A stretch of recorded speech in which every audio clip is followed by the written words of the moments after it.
ഏറ്റുമാനൂരിൽ അമ്മയും മക്കളും ആത്മഹത്യ ചെയ്ത കേസിൽ പ്രതി നോബി ലൂക്കോസിന്റെ ജാമ്യാപേക്ഷയെ എതിർത്ത് പോലീസ്. പ്രതിക്ക് ജാമ്യം നൽകരുതെന്ന് ആവശ്യപ്പെട്ട് ഏറ്റുമാനൂർ കോടതിയിൽ റിപ്പോർട്ട് നൽകി. അപ്പോൾ എല്ലാ പ്രേക്ഷകർക്കും പുതിയൊരു വീഡിയോയിലേക്ക് സ്വാഗതം. ഷൈനി ചേച്ചിയും മക്കളും മരിച്ച സംഭവമൊക്കെ നമ്മൾക്കറിയാലോ. അതൊക്കെ വളരെ വേദനാജനകമായിരുന്നു. അവരുടെ മരണത്തെക്കുറിച്ചുള്ള റിപ്പോർട്ടുകളും എല്ലാം സ്വന്തം കുടുംബക്കാർ തന്നെ എങ്ങനെ കൈയൊഴിഞ്ഞു എന്ന് വേദനയോടെ നമ്മൾ അറിഞ്ഞ നിമിഷങ്ങളായിരുന്നു അതൊക്കെ. ഇങ്ങനെയൊക്കെ ആണെങ്കിലും നോബി ജാമ്യാപേക്ഷയ്ക്ക് കൊടുത്തിട്ട് അതങ്ങ് തള്ളിക്കളഞ്ഞു എന്നത് കേൾക്കുമ്പോൾ തന്നെ സുഖമുള്ള കാര്യം തന്നെയാണ്. കാരണം പോലീസ് തന്നെ പറയുകയാണ് അവന് അങ്ങനെ ജാമ്യം കൊടുത്താൽ ശരിയാവില്ല, ശരിയായ രീതിയിൽ കാര്യങ്ങളൊന്നും പോകത്തില്ല എന്നവർക്ക് മനസ്സിലായി.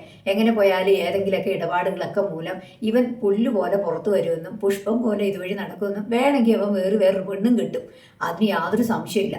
കാരണം ഇനിയും കൂടുതൽ തെളിവുകൾ കാര്യങ്ങളൊക്കെ വരാണ്ട്. അതോടൊപ്പം പുള്ളിയുടെ ഫോൺ പരിശോധിക്കുന്നു. ഷൈനി ചേച്ചിയുടെ ഫോൺ അടുത്തിടയ്ക്കാണ് കിട്ടിയത്. അതിൻ്റെ പരിശോധനകൾ കാര്യങ്ങൾ ഇതെല്ലാം തന്നെ പുറത്തു വന്നതിന് ശേഷമാണ് നമുക്ക് എന്തെങ്കിലും ഒരു തീരുമാനം അതിലെടുക്കാൻ പറ്റുള്ളൂ. കാരണം അതാണ് അതിൻ്റെതായ ശരി. അപ്പോൾ നമുക്ക് ബാക്കി വീഡിയോകളിലൊക്കെ കേട്ട് നോക്കാം.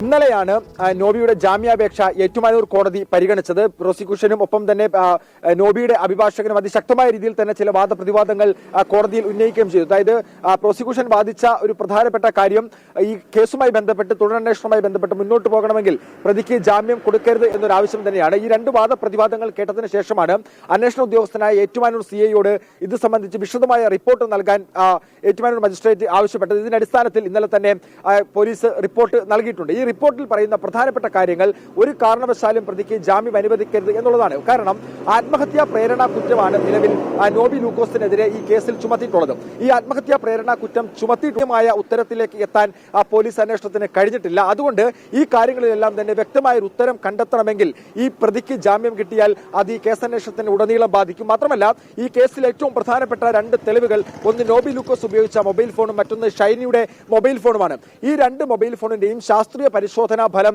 വരേണ്ടതുണ്ട്. ഇത് രണ്ടും വിശദമായ പരിശോധനയ്ക്ക് വേണ്ടി അയച്ചിരിക്കുകയാണ്. അതുകൊണ്ട് ഈ കാര്യങ്ങളൊക്കെ തന്നെ വന്നു കഴിഞ്ഞാൽ വീണ്ടും നോബി ലൂക്കോസിനെ കസ്റ്റഡിയിൽ വാങ്ങി ചോദ്യം ചെയ്യേണ്ട ആവശ്യകതയുണ്ട്. അതുകൊണ്ട് തന്നെ ഈ കേസിൽ ജാമ്യം കൊടുത്തു കഴിഞ്ഞാൽ ഇതുവരെയുള്ള അന്വേഷണത്തെ പൂർണ്ണമായും ഇത് ബാധിക്കും. അതുകൊണ്ട് ഒരു കാരണവശാലും ജാമ്യം കൊടുക്കരുത് എന്നൊരു വാദം പോലീസ് ഈ കേസുമായി ബന്ധപ്പെട്ട് ഉന്നയിച്ചിരിക്കുകയാണ്. 12-ാം തീയതി, അതായത് നാളെയാണ് ഇനി ഈ കേസിൽ ഏറ്റുമാനൂർ കോടതി ഇതിന്റെ ജാമ്യാപേക്ഷയിൽ തീർപ്പ് കൽപ്പിക്കാൻ ഉള്ളത്. വിധി വരുന്നത് നാളെയാണ്. അതെല്ലാം നല്ല കാര്യം തന്നെ. കാരണം ഇവരൊക്കെ പുറത്തിറങ്ങി കഴിഞ്ഞാലുണ്ടല്ലോ, ഇവന്റെ സഹോദരനായ അങ്ങ് ഓസ്ട്രേലിയയിൽ കുത്തിയിരിക്കുന്ന അച്ഛനൊക്കെ കയറി ഇവനൊക്കെ നല്ല കാര്യങ്ങളൊക്കെ ചെയ്തു കൊടുത്ത് ഇവനൊക്കെ പുല്ല് പോലെ പുറത്തിറക്കി കഴിഞ്ഞിട്ടുണ്ടെങ്കിൽ ഈ കേസ് എങ്ങും എത്താതെ പോകും. ഷൈനി ചേച്ചിക്ക് ഒരു സപ്പോർട്ട് പോലും അവരുടെ സ്വന്തം കുടുംബത്തിൽ നിന്നില്ല. കെട്ടിച്ചുവിട്ട വീട്ടിലാണെങ്കിലോ അവിടെയുമില്ല. ചുരുക്കത്തിൽ പറഞ്ഞ ഇവർക്ക് വേണ്ടി വാദിക്കാൻ ആരുമില്ല എന്ന് തന്നെ പറയേണ്ടിയിരിക്കുന്നു.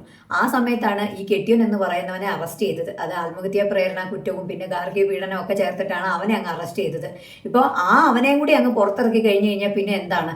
അപ്പോൾ അതുകൊണ്ട് തന്നെ അവൻ അവിടെ കിടക്കട്ടെ കുറച്ച് നാൾ. അതിനുശേഷം ഇതൊക്കെ ശരിയായ കാര്യം, അത് രണ്ടുപേരുടെ ഫോണൊക്കെ പരിശോധിച്ച് എന്തായിരുന്നു ഇതിന്റെ യഥാർത്ഥ സംഭവങ്ങളൊക്കെ എന്ന് നമ്മൾക്കൊക്കെ അറിയണം. പോലീസ് ഈ കേസ് നന്നായി അന്വേഷിക്കട്ടെ.